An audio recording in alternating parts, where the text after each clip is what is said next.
Ya, kita teruskan ya untuk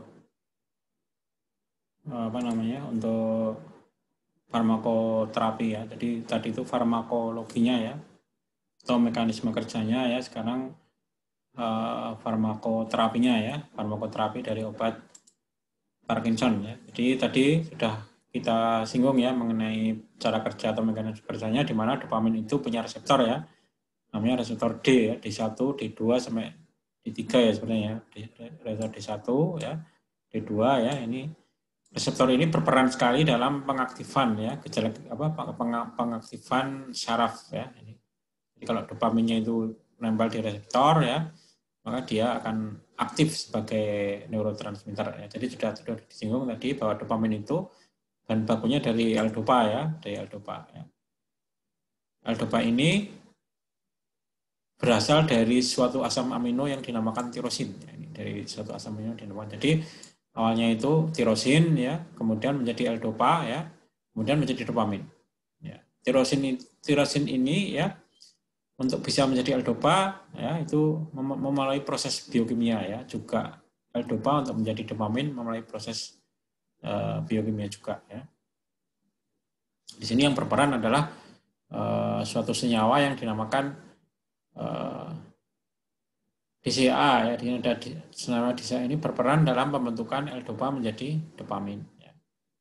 Ini apa namanya itu? Ini struktur kimia dari dopamin ya, strukturnya seperti ini ya, struktur kimia dari dopamin. Ya. L-dopa itu juga mirip ya strukturnya dengan dopamin yang kita lihat di sini ya, mirip ya. Perbedaannya hanya di gugus ini ya, di sini ya perbedaannya. Oke, kemudian ini tirosin itu asam amino tadi ya. Ya, ini untuk apa namanya itu secara umum ya, secara umum seperti itu ya. Kemudian untuk eh, yang lain ya, untuk yang lain kita akan melihat farmakoterapinya ya. Kita akan melihat farmakoterapinya. Ini ya. Ini adalah penggolongan tadi ya, ini adalah penggolongan tadi ya. Di sini akan kita lihat ya. Eh, ya akan kita lihat ini ya di sini tadi sudah saya singgung ya golongan obatnya. Yang pertama tadi mungkin yang lebih mudah tadi adalah obat yang berada di dalam sirkulasi tadi ya di luar otak ya namanya karbidopa dan L-dopa tadi ya di sini ini ya karbidopa ya di dalam sirkulasi ya ini termasuk obat yang penting ya nah, ini di sini dilihat dosisnya dan sebagainya ya. Kemudian di sini ada tadi juga saya singgung ya dopamin agonis ya di sini ya, obat dopamin agonis ya yang mengaktifkan reseptor dopamin ya. Tadi ada yang golongan ergot ini ya bromokriptin ya, golongan non ergot itu ada apomorfin dan pramipexol tadi ya di video pertama tadi ya. Ini di sini kita akan bisa melihat ya. Kemudian ini ada yang golongan non ergot lagi ya, ini golongan ergot ya, ini golongan ergot. Ini golongan non ergot ya, robigenol dan rotigenol ya itu. Ini tadi ya CMOT inhibitor ya tadi. CM inhibitor juga mungkin bisa lebih jelas kalau kita bandingkan secara langsung ya. Jadi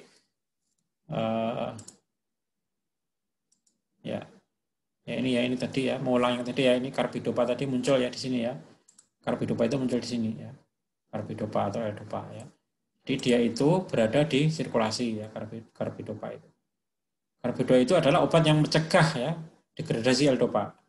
Namanya karbidopa. Jadi mencegah L-dopanya itu berubah bentuk menjadi dopamin ya, di mana akan mengurangi jumlah L-dopa di dalam sirkulasi yang implikasinya L-dopanya itu tidak siap untuk jadi bahan baku menjadi dopamin. Ya, ini karbidopa ya ini tadi.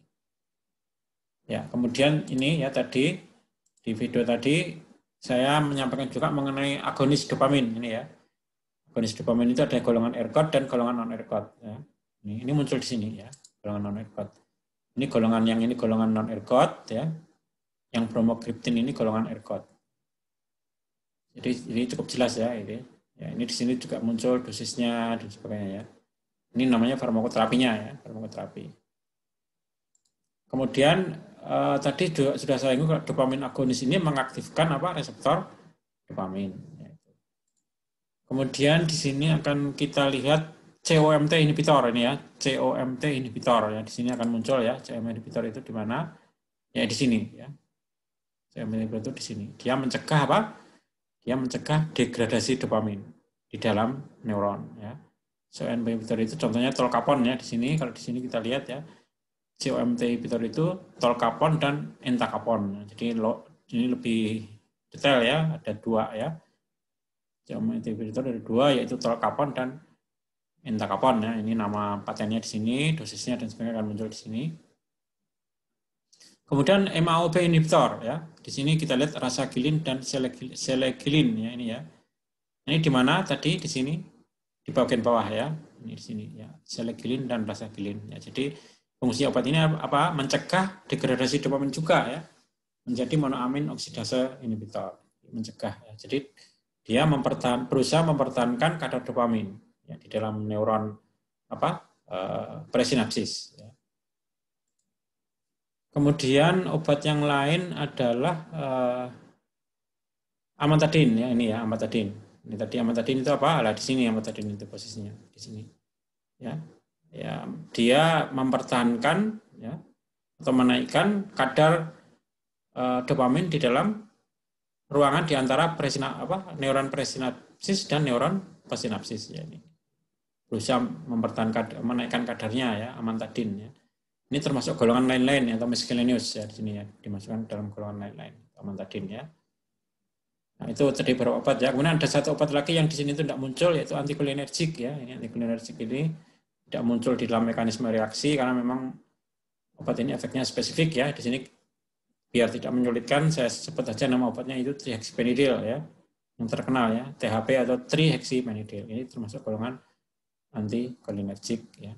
Oke, ini itu adalah obat-obat penggolongan obat-obat Parkinson ya. Kemudian kita akan melihat secara detail ya bagaimana obat itu bekerja ya. Ini yang pertama yang akan saya singgung adalah karbidopa ya, karbidopa ya. Ini karbidopa ini bekerja di dalam sirkulasi ya.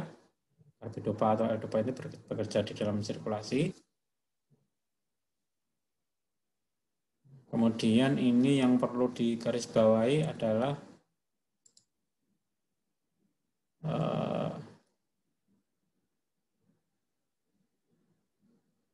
ada lagi ya ini karbidopa, kemudian MAO-B inhibitor ya ini. MAO inhibitor ini di sini ada beberapa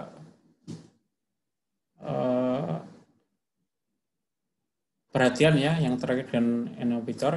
NAO inhibitor itu adalah ini ditulis ya, adalah obat yang menyebabkan reaksi keju atau cis reaction ya.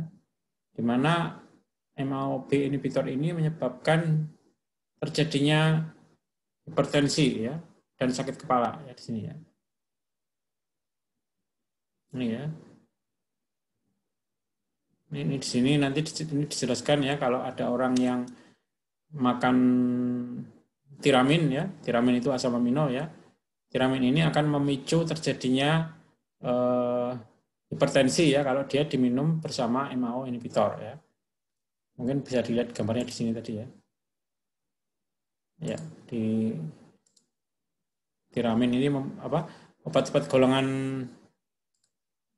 MAO-B inhibitor ini adalah obat-obat yang harus kita perhatikan karena ada kaitannya dengan kenaikan tensi atau tension hipertensi. Ya.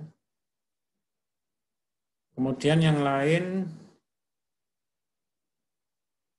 juga dikaitkan dengan pemberian obat-obat tertentu ya, obat-obat tertentu ya. Ya, nanti akan saya jelaskan lagi. Kemudian dopamin agonis tadi ya, tadi dopamin agonis contohnya adalah ERGOT dan non-ERGOT ya di sini. Di sini disinggung bahwa obat-obat golongan dopamin agonis ini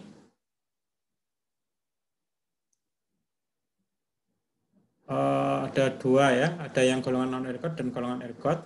Ya.